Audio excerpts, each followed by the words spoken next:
Hey, what's going on, guys? It's me, Aiden, from Cartoon Apocalypse, and welcome back to Turner Tuesday. Now, this week we are going to be doing some creatures, and it's going to be very similar to the plants stream, because it was basically just the plants stream, but with creatures instead of plants. And as far as what we're going to be doing next week, we're going to be doing some biomes, which will be very similar to the creatures and plants, just with biomes instead. So, yeah, 3 very similar streams. I have also made a development timeline, and as you can see, we are on, we're in the world building section, and my guess is it's going to take another 30 to 40 streams until we're out of the world building section, and then obviously the development is going to take a long time.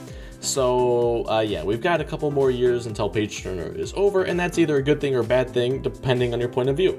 But yeah, that's all for this little intro for this video, but let's just go and hop right into the creatures. So, the first one that we got was the head-eating tortoise, the head-eating jumping tortoise. The males are about the same size as a sulcata tortoise, and have strong back legs to jump, while the females can't jump and are much smaller. The male turtle will hide among the rocks, waiting for a large animal to walk by. It will stay like this until it starves to death, which can take a few months depending on what they previously ate. When its desired meal passes by, it will jump up and snatch the head off of the body. It's brutal. A male will then try to impress a possible mate by regurgitating part of its meal and offering it to the female. The bigger size of the animal, the more impressed the female will be. If the female accepts, they will reproduce. Once laid, the male will run away with the egg to avoid the females eating them, sort of like fish. He will then care for the eggs until they hatch, which takes 3 months, and then scare away the youngs from their territory. Or from his territory, I suppose. Then he will die shortly after, because these tortoises do not live very long after reproduction. Meanwhile, the male babies will have to spend several months becoming big enough to jump and eat the head of an animal, so they can follow in the footsteps of their father, while the females will sit around waiting for a male to impress them. Yeah, so the biggest problems I see with this one as of right now is that, where was it? Oh yeah, the turtle hides. I feel like it should just, like this comment is saying, is the prey, they will go after anything, but as far as the larger prey goes, they will try to get that, and then they can impress the females. And so I think that just makes more sense as far as survival goes, because I mean, I suppose the animal could survive for many months without eating, but I don't know. That's just one thing. Yeah, and then as far as the females go, I feel like if they're smaller and don't attack as much, then it makes more sense for them to have to be brought food constantly. And so that would maybe play into it. So maybe like finding a female would be, largest food. And then after that, then they're like, their standards go lower, so then they can just be like, okay, well, I just need food to survive. And then they can, if some other turtle brings them another huge, large animal, then that turtle might be like, all right, I'm gonna move over to this one because this one brought me a bigger food or something. I don't know. But yeah, those are just some ideas. All right, so this next one's the Glowmonk, a squirrel with 3 tails that can talk with the voice of a chipmunk. It has patterns that glow in the dark. Every squirrel's glow has a different color. It can be neon pink, neon red, neon green, neon blue, and neon purple. And here's a picture concept. You can see the 3 tails and then the designs on it, which I think it's a really cool concept. So basically, the critiques that 2 people had for this one was maybe not constantly glowing, maybe it's a communication thing. And I think it would be really interesting if this was a kind of squirrel that was pretty smart, and if we were going with that tree idea where it's like a thick tree and they live in the leaves of the tree and it's just them, and like it's sort of like a bee's nest but with leaves and trees, then they can communicate. And then it would be kind of cool, because then it would be like in the night, they go around and then they signal glows, and it would be sort of like a spy movie kind of thing, where it's like mission in Squirrelable, and then they're like going to get food at night and stuff like that, and they're like hiding, and then it's like 2 glows for yes, 1 glow for no or something. So I don't know, that would be kind of funny, I feel like. But yeah, I really like this concept though. So, next one is Cloud Companions. This is also a temp name that I made because I didn't want to sit through making a name. These cloud animals are made out of clouds. When one of these cloud animals are tamed, they turn short and adorable. They live in high mountains. And then here's a picture of the Cloud Companion. And I feel like there were also going to be like sentient clouds. Maybe the Cloud Companions and the sentient clouds could just be basically the same thing. And then maybe the cloud, this is like their form beforehand, and then the sentient cloud is what they turn into, sort of. The Hehet bud is a friendly and cute squishy creature that hosts a flower on top of its head. It is possible to keep as a pet. Its mood changes according to the condition of the flower, so you better take care of it before it gets hostile. Once it becomes hostile, the flower is no longer on the Hehet bud's head. It is hard to make it go back to a friendly form. Hostile Hehet buds will shoot a slimy substance that can poison you and leave you dizzy and off balance. After a few minutes it will wear off, but if you don't want to stay there for a few minutes, then it's best to have the antidote, which is made from the kind of flower that the Hehet bud hosted before. The way you can transform it back to a friendly form is to give it the right kind of flower and shower it with love. Sometimes people collect slimy dizzy potion and use it on other people. It usually lives in meadows or maybe even in the woods. Yeah, okay, so then this is the friendly version. Then the flower is wiltering here, and then he's angry, like, oh, my flower. Now we can move on to the Gelox. They are passive and harmless creatures. Even with horns, they are harmless. They come in many forms and have scales, or some have scales and some have horns. They have feathers, wings, tails, and fun fact, they don't have teeth and can't harm anyone with their horns or claws due to them being a jello type of substance. They are stiff enough to keep form but collapse on impact, completely harmless. I think, how does it eat? That's like my first question, is how does this creature eat if its teeth are just jello? Like, does it, I mean, if it's completely harmless, you would think that it would just be like, sort of like a pet, you know, like completely only a pet, which could be interesting. It could be like the dogs and cats of Earth, but instead, there's so many different varieties where it's like, hey, I got a Gelox. And you know, it's like, maybe at some time, like they were fierce creatures, but then over time they were just bred to become pets. This could be like their soul, like, well, obviously they're gonna have other pet kind of variations, but like, this one will just be a very generic pet that has many different forms. And so everyone's Gelox will be unique, and so, something like that. Okay, so this next one is Wisply, a butterfly that powerful magic users can use to see prophecies, or maybe it is used as a type of silk-like magic.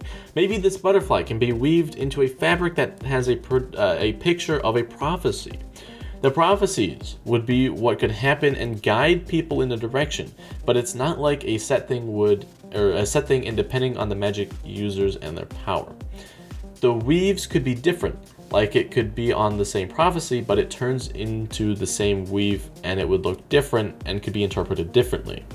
The butterfly would be about the same size of a butterflies in our world, and depending on the size of the prophecy, you would need more butterflies, and once the magic has been extracted, the butterfly would die, or it could just have no more magic, so it would turn into a regular butterfly. I assume the butterflies would be super rare, or you could find them in a special place.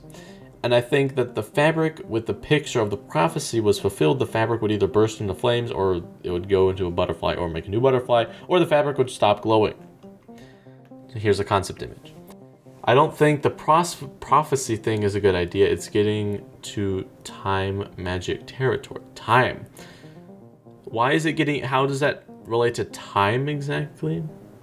I think maybe instead of a prophecy, maybe it's more of like a guiding spirit, like it can sense what you need, and then it can sort of like help you in that way. So, next one is the Ticklebee. This is a Ticklebee. They are very similar to bees on Earth, except they're yellow and pink and tend to are very slow and friendly, unlike on Earth. If they sting you, it doesn't hurt a bit. Instead, they tickle you for a short while, leaving you feeling joyful and refreshed. From the tickle bees coming... Oh, from the tickle bee... I can't read right now, what the heck. From the tickle bees comes tickle bee honey. What is going on? From the tickle bees comes tickle bee honey, which if you eat, lifts your mood and can make you laugh. It tastes great. I must have had some tickle bee honey. Okay. I still don't like tickles. Okay, well... Yeah, alright, well, I was just... There was a bee in here. Get out of here, bee. Yeah, alright, so the snow siren. A silvery, colorful fox with blue markings. It has no ears. So this sort of looks like a seal. It lives in snowy climates and sings to lure people into it. Then it proceeds to kill and eat them. Oh. Well, it's a little bit mean, but fair enough, I suppose. It has to eat somehow. It nests in underground dens and decorates the area around them with the bones of the people that it's killed. Dang, man. Which it carves runes and stories into with its teeth. The bones are usually sorted into piles by person and or by story. Oh, okay, yeah, because it carves the stories.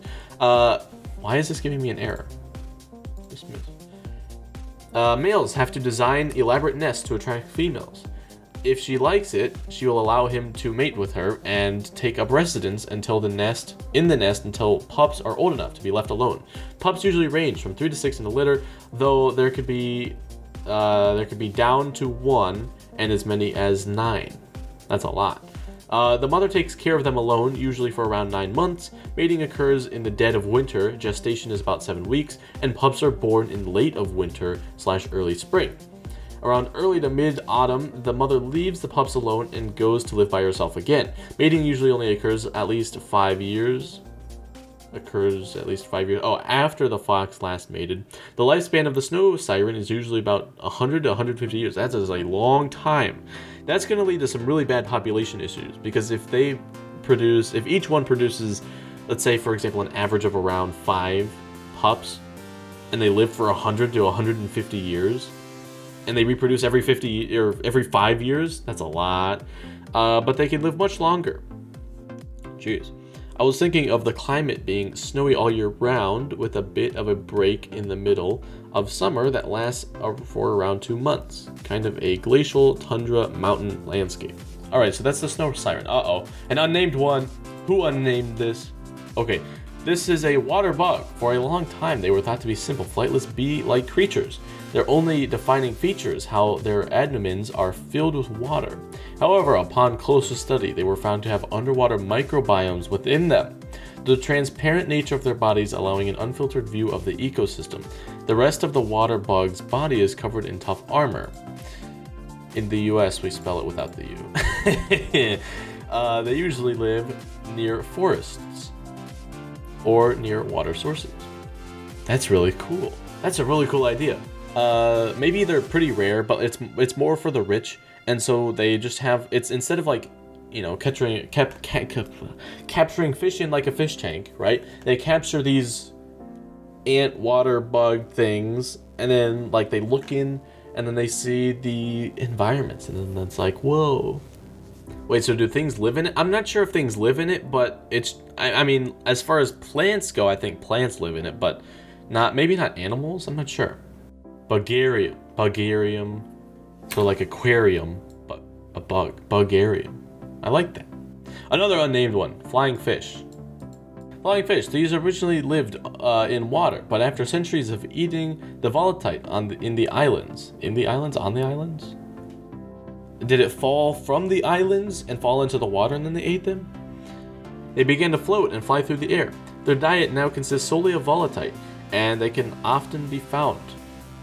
Okay, add to dictionary, please. Thank you. They can be found often swimming through the air along the edges of the island, searching for volatile to eat. There are people that are paid to stop these fish from eating away all of the volatile, as they are considered pests by the majority of Ilarians. No, they lived on the lakes of the islands. Okay. Good to clarify. Sentient mushrooms. They have all very distinctive personalities, can slightly boost mana when around them if they like you. They are often kept as pets. They are also very tasty. Hashtag do not eat the mushroom pets. Can boost powers way more when you eat. Oh jeez, you're just promoting it at this point. Okay. However, eating these are widely seen as cruel, so there's an underground market for them. Oh, so the market is for eating the pets? Oh jeez. Oh no. Sentient marshmallows. They are technically a single-celled organism. These creatures are primarily used in hospital situations because of their natural healing abilities. However, in order to use it, they must die afterward. This is because these creatures have mastered the ability to use all of their mana at once, allowing them to heal other living beings. Okay, question. What if, instead of it actually being called sentient marshmallow, what if it was called something else, but Nico calls it a sentient marshmallow because it looks like a marshmallow? And maybe it like tastes like a marshmallow or feels like a marshmallow or something. So then Nico's like, this is a marshmallow. What are you talking about? And so he calls it a sentient marshmallow. It's just their real name is called something different, but it's like, we don't really call it that because Nico called it that. Sentient, fluffy clouds. While their natural habitat is in foggy swamps, they can also be found wandering alone at night. They feel very soft and bouncy. One theory to them is that they are in tune with the mana that flows through the air, which allows them to float freely. Once they die, their body disappears. Dun dun dun. No image available. Okay. So, next one is two monkeys, but they are joined by the tail. Each one has a different personality. Maybe they are called twin tails. I like that. We'll do that. Twin tails. Sweet. That's interesting. That's a cool idea. The bear... That's funny. They eat a lot of popple berries. Baby, alright, yes. And if one bites you, then you get kind of high. Oh boy. If it bites you, it leaves a smiley face mark, like on the grape. Oh wow. They are friendly and grabby. Blurp slurp. Okay, so next, we've got a crow or raven, but in the shape of a peacock. Basically a black peacock with sparkly tails. Interesting. Okay, so next, unnamed one. Giant, friendly, fluffy pastel spiders. Their webs are used as a lace. A water creature that swims up and down the waterfalls of the islands.